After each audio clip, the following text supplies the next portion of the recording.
चाहे जिंदगी का मैदान है, चाहे लड़ाई का मैदान है, चाहे पॉलिटिक्स का मैदान है, जिस मैदान में कूद गए वो मैदान छोड़ना नहीं है, हार मंजूर नहीं है। जीत की चाहत में लड़ते लड़ते मर जाना मंजूर है, लेकिन हार मंजूर नहीं है।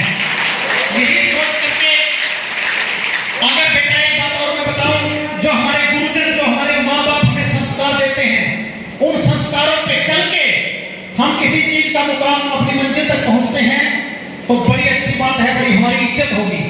वरना चुनाव पहले भी मैं जीत सकूं था, दूसरा तो जीत ही जाता।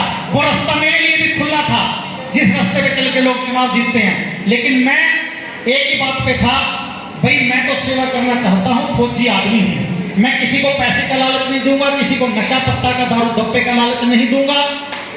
और मेरे विचार देखो, आप लोग you are voter and candidate, अगर मेरे विचार अच्छे हो तो मुझे बनाओ, मैं आपकी सेवा करना चाहता हूं, लेकिन मैदान नहीं छोड़ूंगा।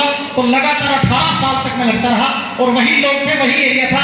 अब की बार मेरे को लोगों ने समझ लिया, विश्वास जीतने में थोड़ा टाइम लगा, लेकिन कहते हैं भगवान के घर में देर जरूर है, अंधेर नहीं है।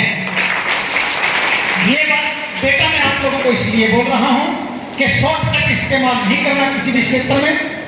अपने जो संस्कार हमें मिले उन संस्कारों को छोड़ना नहीं, आगे बढ़ते चलो, तरक्की करो, आपको मंजिल जरूर मिलेगी। और अभी मैं कहीं भी स्टेज पे खड़ा होता हूं, सबसे पहले तो आप लोग जो मेरे सामने बैठे हो, बहुत से ऐसे बच्चे बैठे हैं शायद जिन्हें पढ़ लिख के डिफेंस में, फोर्स में जाके आपको भी एक आध बच्चे को जरूर देश की रक्षा करने का मौका मिलेगा। और अभी एक सॉन्ग आप लोगों के बीच में मैं देशभक्ति सुनाता हूं, क्योंकि फौजी आदमी, हाँ जी वक्त है मेरे लिए 5 मिनट का, अगर कुछ सूचना देनी तो बताओ, 5-4 मिनट का वक्त है तो आगे। ठीक है sir, okay, I agree with advice. तो दोस्तों, बच्चों, एक सॉन्ग आप लोगों के बीच में मैं अपनी खुद जो आर्मी के अंदर एक्टिविटी देख के आया कि जब जब किसी बाहरी ताकत का मेरे मुल्क के ऊपर, मेरे देश के ऊपर हमला होता है तो किस प्रकार से मुंह तोड़ जवाब देता है एक भारतीय फौजी दुश्मन का। पीछे सर्जिकल स्ट्राइक करने की जब नौबत आई, किस प्रकार से इंडियन आर्मी के कमांडोज ने जाकर के सीमा पार करके और दुश्मनों के दहशतगर्दी के ठिकाने खत्म करके विदाउट कैजुअलिटी वापस अपनी बाउंड्री में आई। वहां से शुरुआत करता हूं कि ये फौजी नौजवान देश की रक्षा करने के लिए क्या क्या जोखिम अपने तन पे उठाते हैं, किस प्रकार से, कैसे।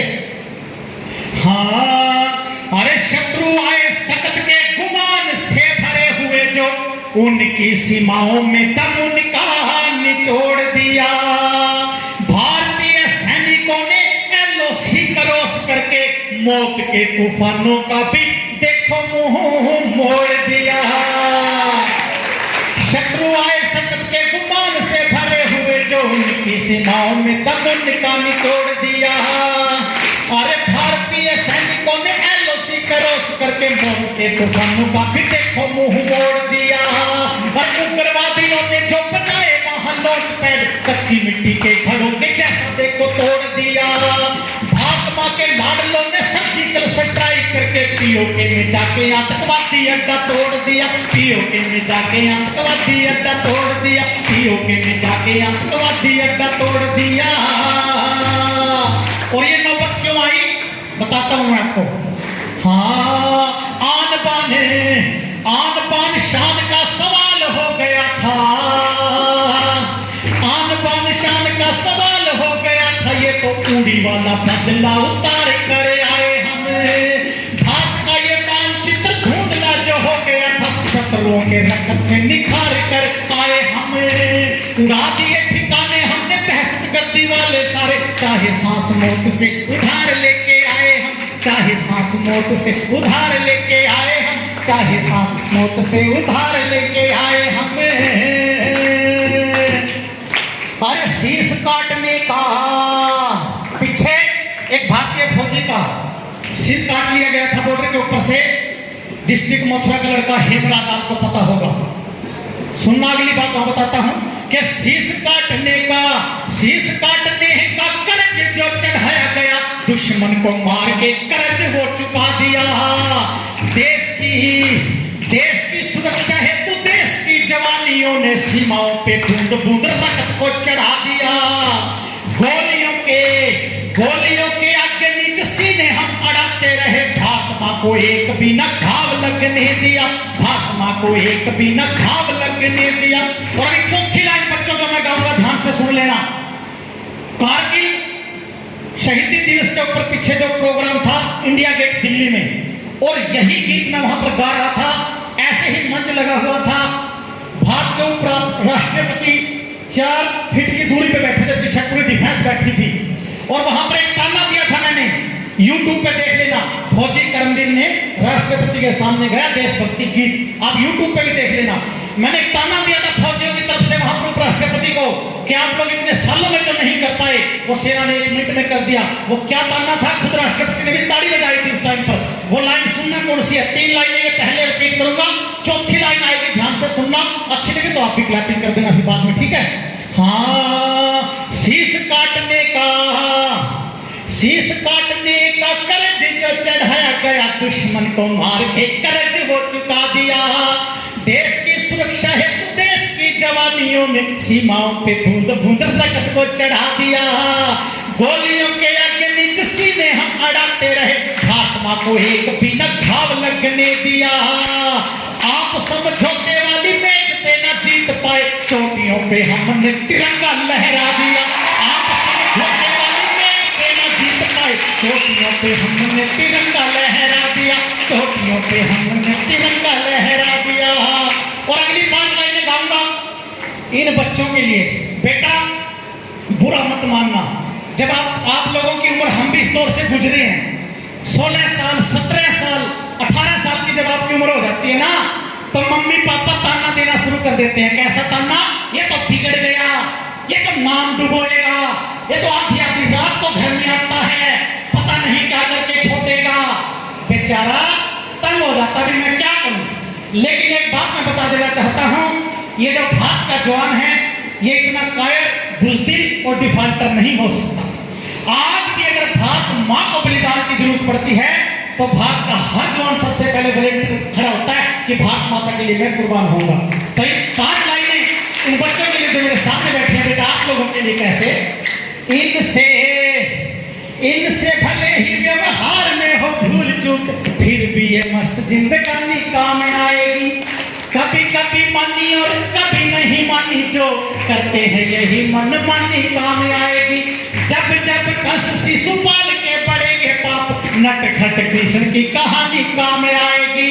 देश को जरूरत पड़ेगी जब खून की, देश को जरूरत पड़ेगी जब खून की, तो अल्हड़ सी यही नौजवानी काम आएगी, अल्हड़ सी यही नौजवानी काम आएगी, अल्हड़ सी यही नौजवानी काम आएगी। और अभी आखिरी में जो 5 लाइनें गाऊंगा बेटा ध्यान से सुन लेना, एक जुनून पैदा करने वाली बात बताऊंगा मैं, क्योंकि ये 5 लाइनें मैंने जब गाई है इस गीत के अंदर, तो खोल के देखना यूट्यूब के ऊपर पाकिस्तान से बड़ी धमकियां आई है मेरे पास में, एंटी सॉन्ग फौजी का भी बड़ी धमकियां आई हैं। लेकिन भारत का जवान डरता नहीं है। औकात याद दिलाता हूं मेरे हिंदुस्तान के सामने क्या है। उस पूरे मुल्क को मैं गाली नहीं दे रहा, पूरे मुल्क को मैं खराब नहीं बता रहा, क्योंकि जनता आवाम जैसी यहाँ है वैसी वहां है। लेकिन जो मेरे देश के टुकड़े करने की सोचते हैं ना, वहां बैठ करके उनको करारा जवाब देता हूं इन 5 लाइनों के अंदर क्या औकात है तुम्हारी हिंदुस्तान के सामने। कहां पर हिंदुस्तान और कहां पर तू।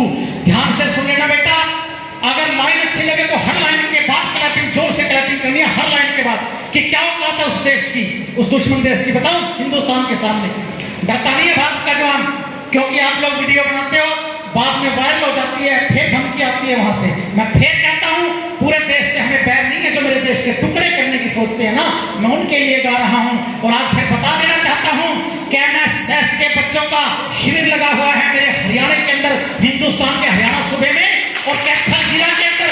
और आज फिर खड़ा होकर धड़ के लाइनें गा रहा हूं, क्या औकात है तुम्हारी, डरता नहीं है हिंदुस्तान का जवान कैसे। हाँ, जितना है साल का बजट तेरा पाकिस्तान, जितना है साल का बजट तेरा पाकिस्तान, उतने का हम यहाँ घास फूस लेते हैं।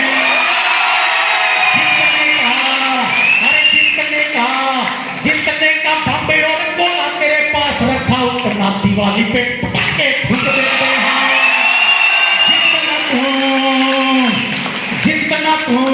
जितना तू बढ़ चढ़ बोलता है पाकिस्तान में, पाकिस्तान उतने आवारा यहाँ कुत्ते भौंक लेते हैं, कुत्ते भौंक लेते हैं। जितना भी खून तेरी जनता में भरा हुआ, जितना भी खून तेरी जनता में भरा हुआ, उतना हमारे यहाँ मच्छर चूस लेते हैं।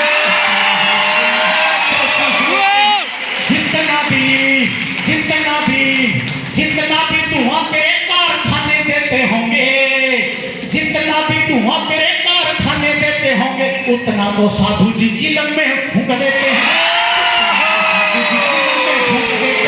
फौजी करमवीर बोले सुन ले तू पाकिस्तान, उत्तर तुम्हें हम आज ये अचूक देते हैं। जितने की दाल रोटी खाते पाकिस्तान वाले, उतना बिहारी पान खाते देते हैं।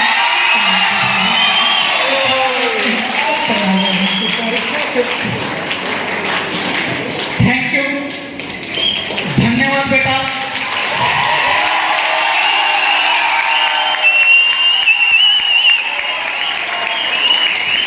बेटा शांत हो जाइए, चुप हो जाइए। देखो बेटा, एक बात मैं आप लोगों को बता देना चाहता हूं, 7-8 भाषाओं का ज्ञान रखता हूं मैं, क्योंकि हर स्टेट में मैं घूमा हूं, प्रोग्राम्स में मैंने बहुत किए हैं। राजस्थान के बच्चे बैठे हैं क्या? राजस्थान के अंदर शेखावटी में मैंने बहुत प्रोग्राम किए हैं। अलवर, भरतपुर, दौसा, चूरू, झुंझुनू, सीकर, जयपुर, बहुत प्रोग्राम किए हैं करौली तक। तो हरियाणवी कल्चर को, बोली तो हम एक दूसरे के आपस में समझ लेते हैं, बोल नहीं पाते पूरे उत्तर भारत के अंदर। सभी बोली का अपना अपना रस होता है। पंजाबी जेडी बोली है पूरे वर्ल्ड